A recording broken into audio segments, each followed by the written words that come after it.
I'd like you to think of negotiation as a question of how people divide a pie.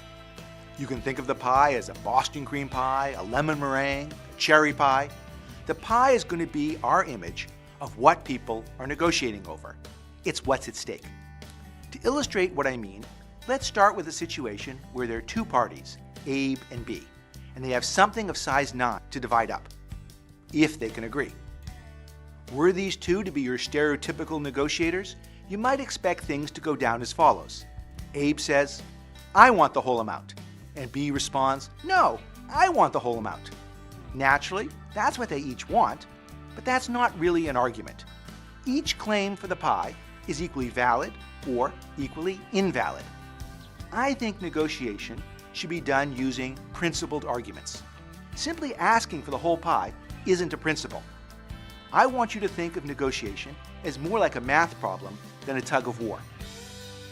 Thinking of negotiation this way allows you to be dispassionate and to better understand what's really at stake.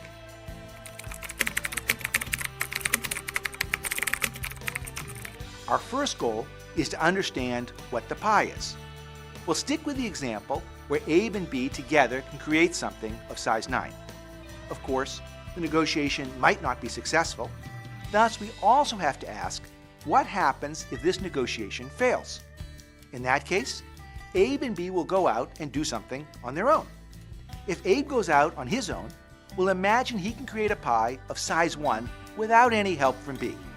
And B can create something of size 2 without any help from Abe. So now we have all the facts. Moreover, both Abe and B know all of this. Everybody knows everything. There's nothing hidden. There's no room for bluffing. All the cards are face up on the table. It may seem obvious that the two of them should reach an agreement, since the amount to be divided is much bigger than what they can create on their own. But to get there, they have to agree on how to divide it. Abe might propose what seems like the simplest and fairest solution of all. Just divide the 9 in half, so that both parties get 4 1/2. That's fair, right? B counters that she should get 6 while Abe gets 3. Why? Well, B is twice as strong as Abe. She is worth twice as much as Abe on her own, and so they should divide the pie into 3 equal parts. B gets 2 of the 3, and Abe gets 1 of the 3. That leaves 6 for B and 3 for Abe. I don't think either of these proposals is right. I think you have to look at what Abe and B can get on their own compared to what they can get together. On their own, Abe can get 1 and B can get 2. So really what they're negotiating over is not a pie of size 9, but a pie of size 6.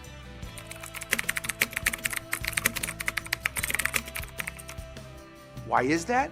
Well, if they don't reach an agreement, Abe and B can get 1 and 2 respectively. So their motivation for reaching an agreement is to increase their payoffs from 1 plus 2, which is 3, all the way up to 9. That's a gain of 6. And that's the pie. That is what this negotiation is about. Another way of saying this is of the 9, Abe can automatically claim a slice of 1. He doesn't need B's help to do that. And similarly, B can get something of size 2 without any help from Abe. If they decide to work together, that's another 6 that they can get, and here's the big point. Abe needs B just as much as B needs Abe to get that extra 6. B can try and make the claim, "Oh, I can get twice as much as you if we don't work together, so I have twice the claim to the pie. I want 4 and you can have 2 because I'm twice as strong as you." But if Abe says, "Nope, that doesn't work for me, I'm walking away," the whole extra 6 is lost. Similarly, if B says, "No, no, no, I'm not going for it," that 6 is also lost. At the end of the day, B needs Abe just as much as Abe needs B. Since they have equal power, I think they should split the 6 evenly.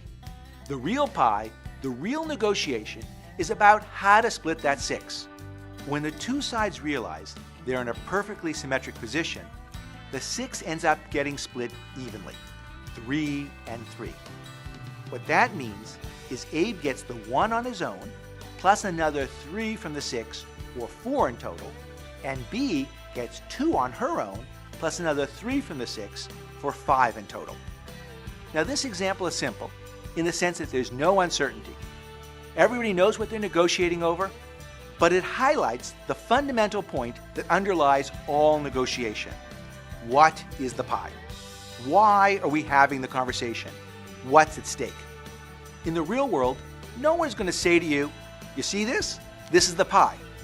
In more complicated problems, people may not agree about what the pie is or try and keep some pie hidden, but the same principles apply.